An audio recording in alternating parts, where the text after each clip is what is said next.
formado por Diana y Eduardo y nos corresponde hablar sobre autores. Muy buenos días, yo les voy a hablar de la teoría del valor del trabajo. Su autor es Adam Smith. En su teoría, Adam Smith nos plantea que el trabajo es pieza fundamental para cuantificar el valor. ¿A qué se refiere con esto? El valor del trabajo, es decir, en una empresa, qué tanto nos cuesta el procedimiento para realizar un bien o un servicio, es el valor que le vamos a dar a este producto. Es decir, si en mi empresa me tardo 3 días elaborando este producto, no le puedo dar un valor que esté por debajo de mis costos del mismo. Para ello, Adam Smith nos habla de la división de trabajo dentro de la empresa. Es decir, si tengo a 10 personas realizando una actividad en la que solamente me la pueden realizar 2 y dividir el trabajo en otras áreas, es muy importante saber administrar mi capital humano. Para ello, debo de tener una buena división de trabajo que me ayude a simplificar tiempos, a disminuir costos y aumentar la productividad. Para ello, bueno, tengo mi producto, tengo mi productividad. En este se continúa con el mercado. El mercado. Tengo el producto, pero para ello necesito ofrecerle a mis clientes el mercado. El mercado depende de los ingresos o de la economía de los hogares, quienes van a consumir mi producto.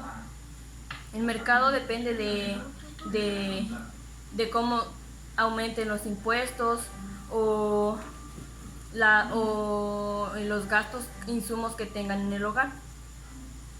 Para ello, Adam Smith nos dice que la productividad es la potencia o es quien nos indica la actividad económica del país. Es decir, si en mi trabajo estamos produciendo mucha mercancía, a nuestro mercado depende el tamaño. Si nuestro mercado es grande y nosotros producimos mucha mercancía, el precio del valor monetario tiene que ser igualitario, como nosotros lo conocemos, punto de equilibrio.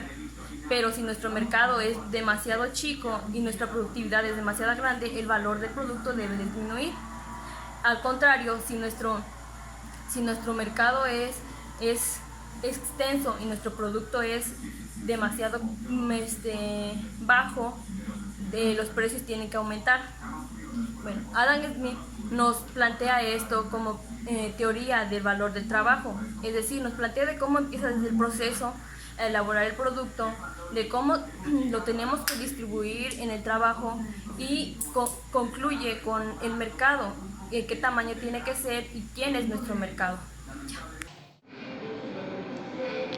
¿Qué tal, profesor? Buenas tardes. Mi nombre es Brígido Eduardo Altamirano Martínez. Junto con mis compañeras Alba Espinosa Bazán y Diana Morales Gómez les vamos a hablar acerca de las teorías y distintos autores económicos a través de la historia. En mi caso le voy a hablar acerca de la teoría marxista, que es una de las más importantes, que ha marcado grandes cambios dentro de la historia económica.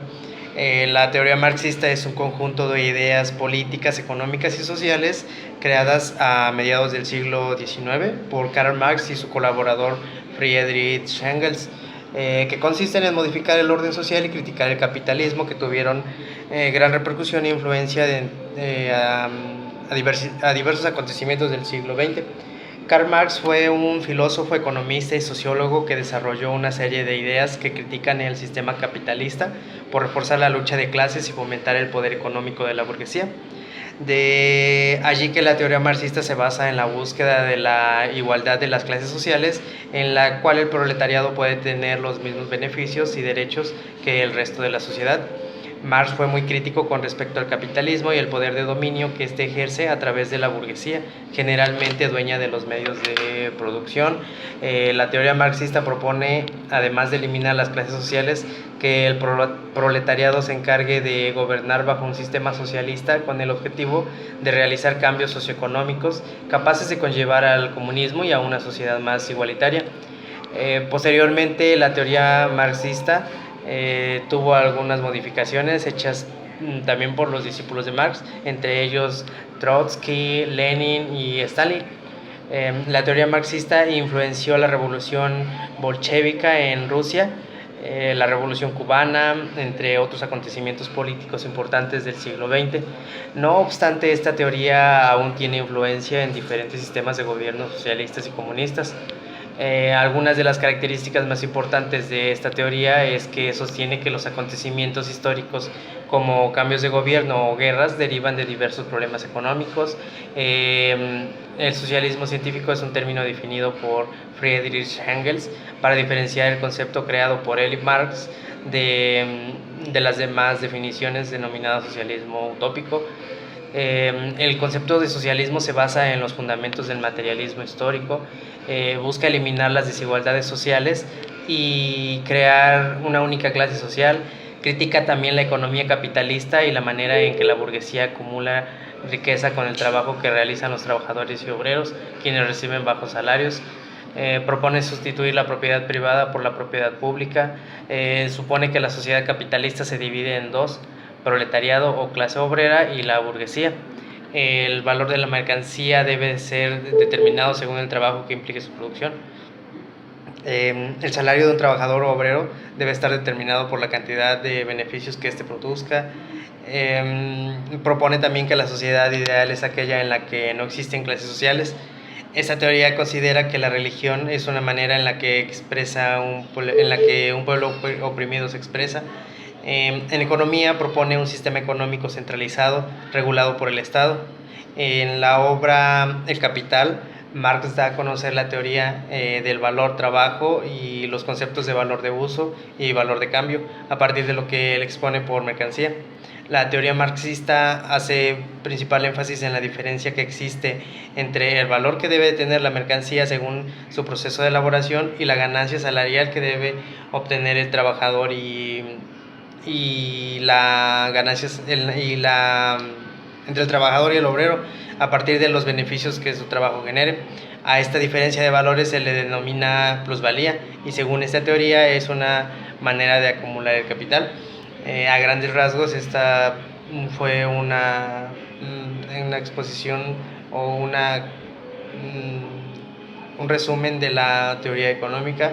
Posteriormente mis compañeras le van a estar hablando acerca de otras teorías y otros autores.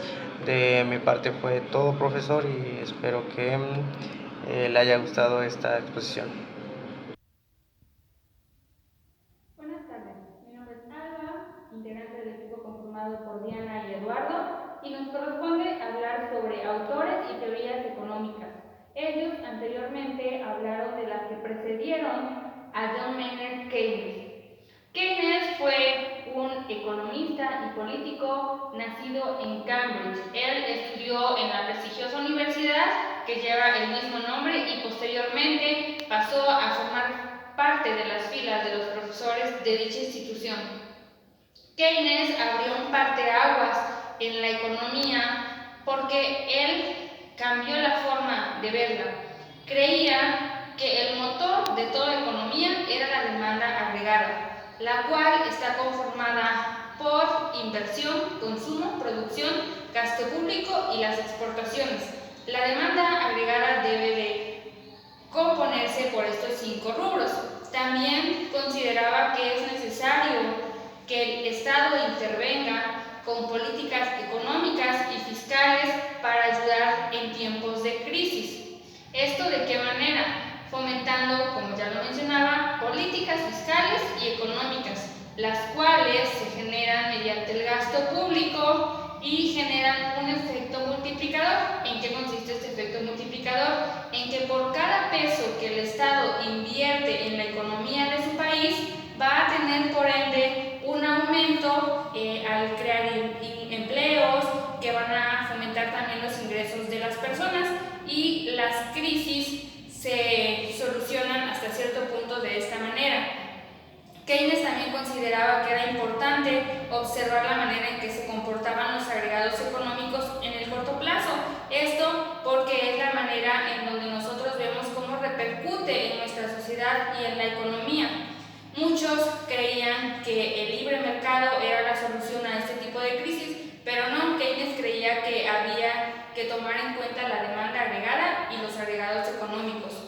Estas teorías estuvieron vigentes más o menos hasta 1970, después se vieron un poco precedidas o se vieron cambiadas por la teoría económica de la escuela clásica. Actualmente todavía hay cuestiones que nos recuerdan o hacen que se vuelva a hablar de Keynes en tiempos de crisis. También se consideraba que este tipo de estrategias o técnicas eran prácticamente para gobiernos de izquierda. Sin embargo, ahora se sabe que cualquier gobierno en momentos de crisis puede recurrir a este tipo de técnicas.